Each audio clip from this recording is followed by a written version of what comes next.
L'heure est grave, mes frères et sœurs. L'heure est grave. Votre sœur vous a dit quoi? Je vous ai dit que toutes les institutions occidentales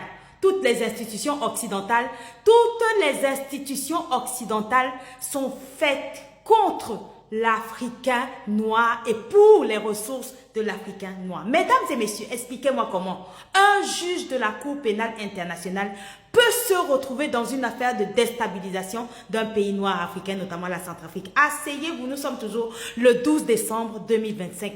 Mesdames et messieurs, si vous tombez sur cette vidéo, partagez-la massivement. J'étais l'une des premières personnes sur TikTok pour vous parler de l'affaire de l'espion Joseph Figuera qui travaillait sous le drapeau d'une organisation non-G américaine du nom de FHI 360, si mes souvenirs sont bons. Mesdames et messieurs, l'année dernière, j'ai fait cette vidéo.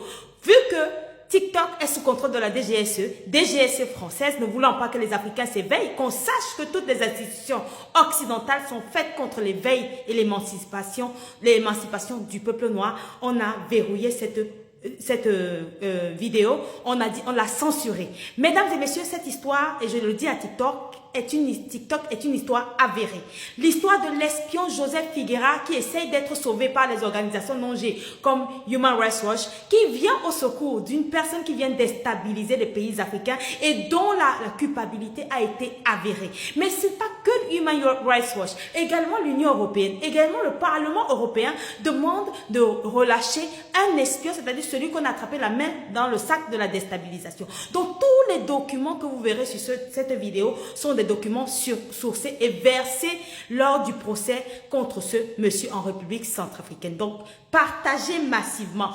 La CPI est également un outil de déstabilisation aujourd'hui de nos États. Donc, l'histoire concerne monsieur Nicolas Herrera, juge de la CPI, qui aurait entretenu depuis 2023 une relation téléphonique avec l'espion Joseph Figuera.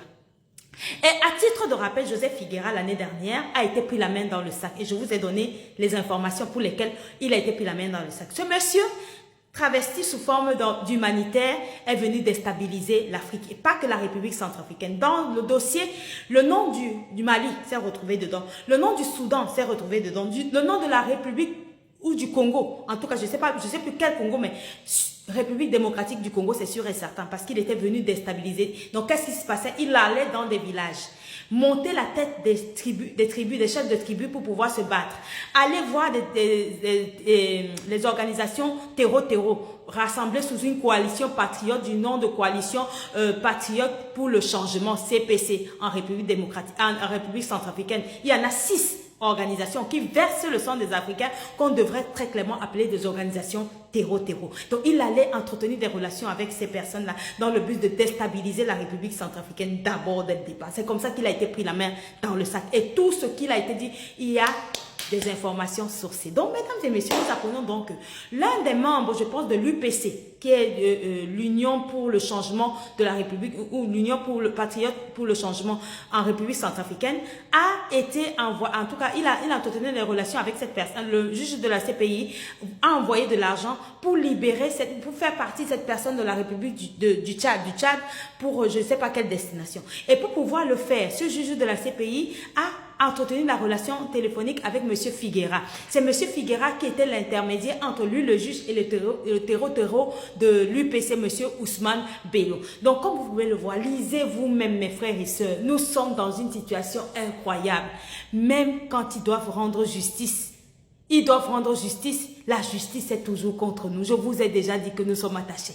Les organisations de l'Occident, l'ONU contre nous, les banques mondiales, FMI contre nous, le tribunal pénal international, cour pénale, tout ça là, en ce moment où les gens qui sont censés rendre justice se retrouvent dans des histoires de déstabilisation et ils ne veulent donc pas qu'on en parle. Donc, mesdames et messieurs, mes frères et sœurs africains, il est urgent d'emboîter le pas au Mali, au Niger et au Burkina Faso en ce qui concerne les institutions internationales, notamment cette Cour pénale internationale. Vous avez vu ce que cette Cour pénale internationale a fait du dossier de Netanyahou. Vous voyez ce que cette Cour internationale fait en matière de déstabilisation des États. Sarkozy est libre. Obama, tous ces gens, la bouche, ils sont totalement libres. Mais par contre, Gbagbo, 10 ans de sa vie, il a péri. Et vous vous rendez compte qu'il n'emprisonne que des Africains souverainistes. Il relâche tous ceux qui déstabilisent l'Afrique.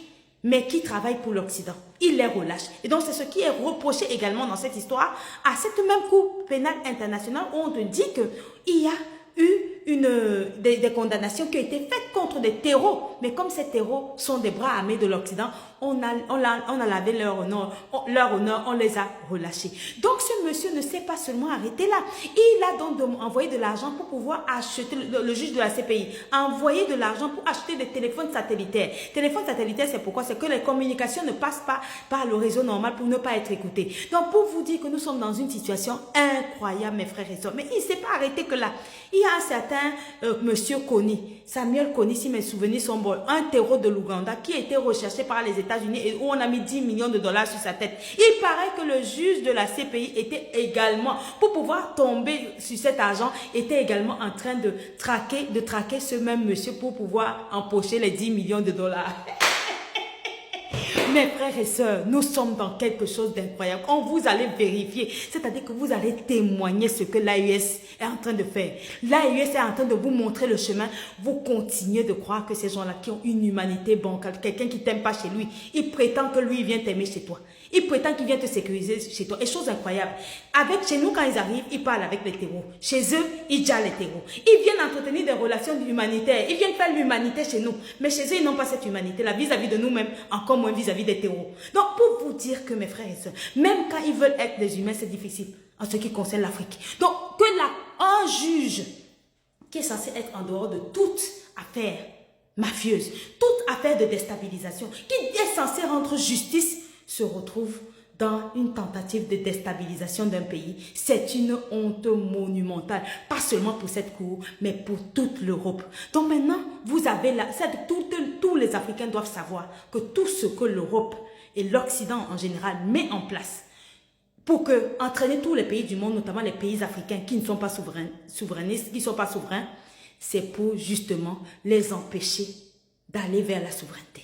Comment est-ce possible qu'un juge d'une aussi haute instance internationale se retrouve dans des affaires de déstabilisation d'un État? Vous allez témoigner ce que l'AES est en train de faire. Mes frères et sœurs, partagez, parce que TikTok va tout faire pour vouloir justement faire en sorte que cette vidéo ne marche pas. Voilà les SMS. Voilà même le transfert d'argent qu'il a envoyé 500 € à partir de M. Figueira qui était au Portugal. Donc, ils ne le font pas en Afrique, ils font directement vers le Portugal. Comme ça, dans leur pays, ça passe crème, tranquillement. Donc, voilà donc le travail de la Cour pénale internationale. Et vous vous rendez compte de pourquoi est-ce que les Ouattara sont encore assis en Côte d'Ivoire. Vous vous rendez compte de pourquoi est-ce que Laurent Gbagbo a pris 10 ans. Quand vous travaillez pour eux, ça va. Quand vous ne travaillez pas pour eux, la prison c'est pour vous. Pour vous dire que même les organisations non, le Parlement européen demande à ce qu'on vienne relâcher un espion qui a été pris la main dans le sac avec un dossier aussi sale et qui salit même la dignité de l'homme occidental. Quelle honte vous faites. C'est-à-dire que, mes frères et sœurs, partagez. Je ne sais même pas quoi dire, je suis dépassée. Ne faites pas qu'il censurent ma vidéo. Partagez la CPI, organisation terreau. Merci.